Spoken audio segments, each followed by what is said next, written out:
All right, let's now shift our attention to what's been happening in Russia, where over the course of the last 1 week, millions of Russians have been queuing up to cast their vote in what is being described as a constitutional reform. However, what it actually tries to do and allows to do is that it will cement the Russian president, Vladimir Putin's position, where he could potentially rule until the year 2036.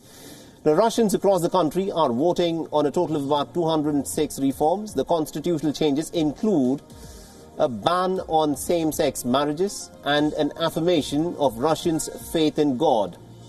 But the most important one is meant to extend Putin's tenure until 2036. In his final pitch for the 1st of July vote, Putin had said that the changes in the constitutional will reflect the core Russian values. What he did not have ever mentioned was that this very amendment will also reset his term limits.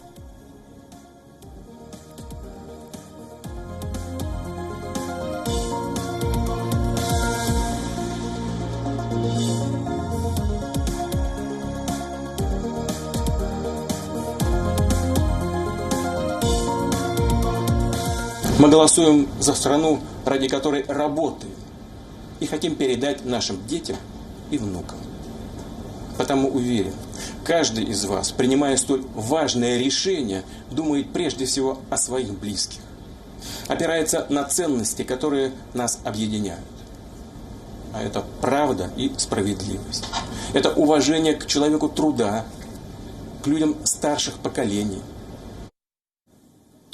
Putin's political future has always been a subject of intense speculation. Currently, the Russian constitution permits a limit of 2 consecutive presidential terms of 6 years each. Putin was elected as president back in the year 2000. Earlier, when he had completed his second term, Putin then allowed his prime minister, Dmitry Medvedev, to serve 1 presidential term before returning to power. The new constitution includes articles promoting a patriotic education, and also, believe it or not, in the year 2020, it promotes a ban on same-sex marriages in Russia.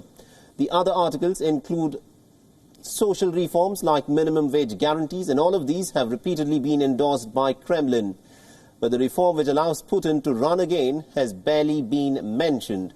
But even with Russia's parliament and constitution approving this change, Putin has called for a national vote as a show of support of his power grab.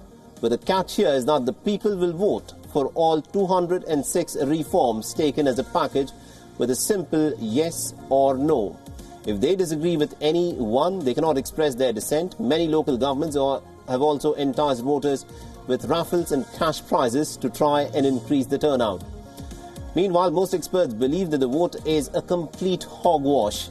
Many believe that it's just another way of strengthening Putin's legitimacy, but others say that this vote is a sign that Putin is concerned about giving legitimacy to his power. Putin's approval ratings in recent months have suffered over the government's handling of the coronavirus pandemic. Meanwhile, opponents have strongly opposed these new reforms. Many leaders claim that Putin retaining his presidency is tantamount to a constitutional coup. The chief opposition campaigner, Alexei Navalny, has called for a boycott of this vote. However, the result of this vote is, of course, a foregone conclusion for the Kremlin. Copies of this new constitution are already being sold in many bookshops in Moscow.